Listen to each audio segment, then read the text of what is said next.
tribunal a vidé son délibéré sur l'action publique. M. Dean et ses complices ont été condamnés à 5 ans d'emprisonnement ferme avec une amende de 50 millions de francs guinéens. En ce qui concerne l'action civile, M. Hakim a été reçu en sa constitution de partie civile et le tribunal a condamné Dean et ses complices à lui payer la somme de 492 millions. Ça, c'est à titre principal. Et pour la réparation, ils sont condamnés à lui payer la somme de 300 000 $. Dean n'est pas là. Ce qui est sûr, nous allons faire toutes les diligences requises pour exécuter la décision. Vous savez, nul n'est au-dessus de la loi. La loi, elle est dure, mais c'est la loi. Nous sommes sûrs et certains. Vous savez que le tribunal a décerné un mandat d'arrêt international. Voilà, donc, vaille que vaille, Dean sera là. On a fait ouvert le centre juste pour qu'on lutte le problème de la mendicité en Guinée. De notre combat, c'est de récupérer les enfants dans la rue, les mettre dans un centre et les faire encadrer pour qu'ils vont à l'école.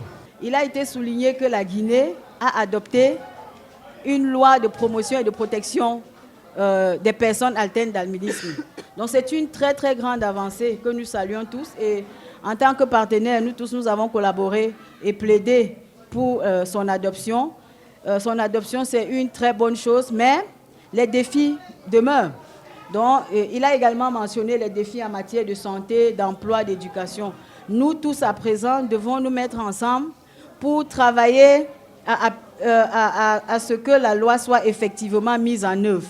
Cette journée est dédiée pour que l'opinion publique soit sensibilisée pour la cause des personnes atteintes d'albinisme. Assurer à cette couche vulnérable un avenir meilleur. De leur état de victime, qu'ils soient des êtres actifs et des acteurs de développement de notre beau pays, la Guinée. Je me permettrai de vous citer par exemple l'interpellation de 6 femmes et marraines d'enfants albinos dans les ruelles de Dixine. Ces enfants étaient victimes d'exploitation par la mendicité. Ces 6 femmes ont été interpellées par l'OPROGEM, déférées au tribunal de première instance de Dixine et ont été placées sous mandat de dépôt à la maison centrale. Mesdames et messieurs, l'OPROGEM ne ménagera aucun effort dans la lutte que nous menons pour la protection des personnes atteintes d'albinisme et plus particulièrement des enfants albinos victimes d'exploitation. Madame la directrice générale adjointe de l'OPROGEM me charge de vous transmettre ses sincères remerciements pour l'honneur que vous lui faites en lui octroyant la présidence d'honneur de cette présente activité et vous rassure sur sa disponibilité totale. Je vous remercie. J'ai eu peur, franchement, parce que moi, c'est ça que je revends, quoi. J'ai eu vraiment peur. Le matin, quand je suis venue ici, j'ai demandé à le monsieur. Les gens ont peur, parce que moi, chez moi, là-bas, il y a une de mes voisines hier, quand je l'ai expliqué, il m'a dit carrément, ah bon, moi, si c'est comme ça, je ne vais rien acheter. J'ai peur. Donc, déjà, c'est risqué, quoi. Bon, ce que moi, je peux dire au gouvernement, qu'ils n'ont qu'à prendre la mesure. Parce que les importés, là, on dit bien importés. On ne fait pas en Guinée qu'on fabrique. Donc on fabrique à partir de l'extérieur, après les ans, on achète, on fait rentrer ça dans le pays. Donc on doit prendre la mesure avant que ça rentre. Est-ce que vous voyez? Donc on comprend la mesure, on prend le contrôle, parce qu'il y a contrôle de qualité. Le rôle de contrôle de qualité, c'est quoi? Donc il doit prendre sa disposition avant que ça rentre dans le pays, quoi. Parce que c'est notre consommation base d'aujourd'hui, quoi. Non, on ne peut pas laisser ça parce que qui a la maladie, il y a quoi, il y a ceci, ceci là. C'est l'État, il est là pour ça, quoi. Qu'est-ce que vous voyez? Parce que nous, par exemple, nous, le Guinée aussi, nous aussi, on importe. Il y a certaines marchandises qui sortent ici, d'aller, par exemple, au pays limitrophe ici, là. Et aussi, on ne peut pas contrôler, on ne peut pas interdire ça, mais quand même, on doit contrôler avant que ça rentre dans le pays. Malgré la publication du communiqué du gouvernement, nous allons en consommer. Le prix de la viande rouge et du poisson est cher, mais cet importé est moins cher. Avec 22 000, 23 000, on a une bonne sauce. On préfère la viande importée. La torture est un crime qui est imprescriptible parce que la torture brise les vies, elle brise les familles, elle brise les communautés. L'impunité des personnes qui sont responsables de la perpétuation, de l'instigation, du consentement ou de l'acquiescement à la torture et au mauvais traitement nuit gravement à l'efficacité de l'interdiction de la torture et des mauvais traitements. Le gouvernement guinéen reste engagé à garder le cap irréversible des réformes pour relever tous les défis liés à la problématique de la torture. Pour ce faire, la formation, l'éducation, l'information et la sanction auront un rôle essentiel pour garantir la jouissance effective des droits et la capacité à les faire valoir. La mise en place d'un mécanisme national de prévention de la torture constituerait un formidable outil pouvant contribuer à l'éradication de la torture. À ce que cette journée internationale soit prise au sérieux, non seulement par nos agents de sécurité, mais aussi par chacun des citoyens que nous sommes, parce que c'est un phénomène ignoble, un phénomène qui habilite l'homme. On lui a attaché. Qu'est-ce qu'un prisonnier peut faire? Il a fait quoi? On ne sait pas, lui-même il se pose la question parfois, qu'est-ce que j'ai fait? Jusqu'à présent, on ne me juge pas, on ne me libère pas. Je ne me sens pas bien du tout, parce que mon mari n'est pas à côté. Une femme sans mari n'est pas du tout bon.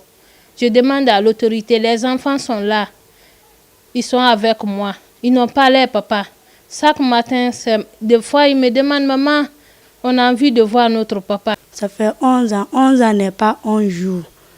Notre papa nous manque beaucoup. Il nous manque vraiment. Des fois, quand je vois les enfants en train de blaguer, chahuter avec leur papa, j'ai la tristesse.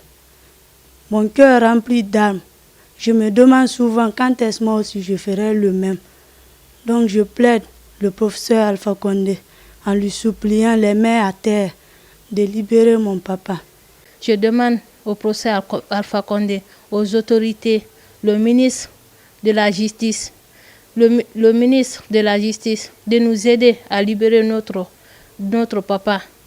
Car dans la famille, il faut qu'il y ait un père de famille. 11 ans, il n'y a pas de père de famille dans la maison.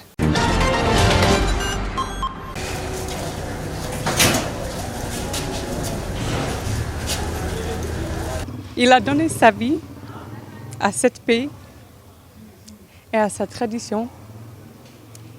Il a amené la joie à beaucoup de gens dans le monde entier. Il a beaucoup travaillé pour ça. Et je crois qu'il est là, il nous regarde et il est content parce qu'il voit, il a laissé les choses pour le monde, il a bien travaillé. Je crois qu'il est content et je le remercie infiniment pour tout ce qu'il m'a donné et il a donné à la Guinée et nous tous. Mamadi, je dirais bien que c'est le plus grand artiste africain comme ambassadeur dans le monde entier. Je suis artiste, je sais ce que cela veut dire.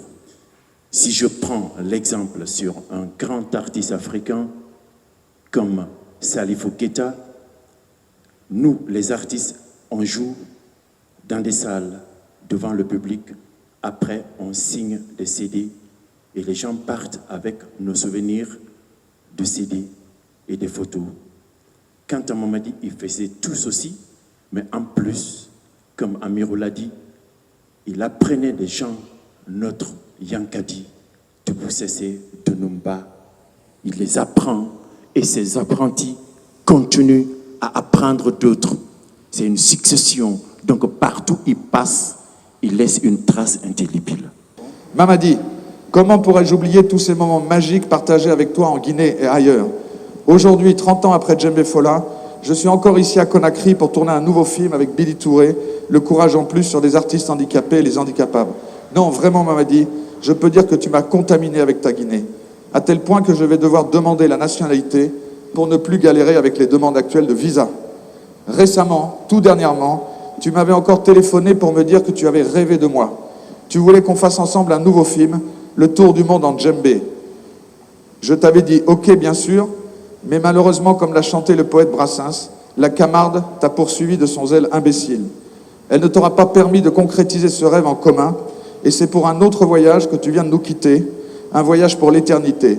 J'espère au moins que là-haut, ils seront accueillis avec un grand doudoumba céleste. Nous remercions énormément toutes les personnes qui ont participé pour qu'on puisse lui offrir ce dernier voyage et qu'on puisse être auprès de lui jusqu'au bout, qu'on puisse l'accompagner pour qu'il repose vraiment en paix là où il le voulait.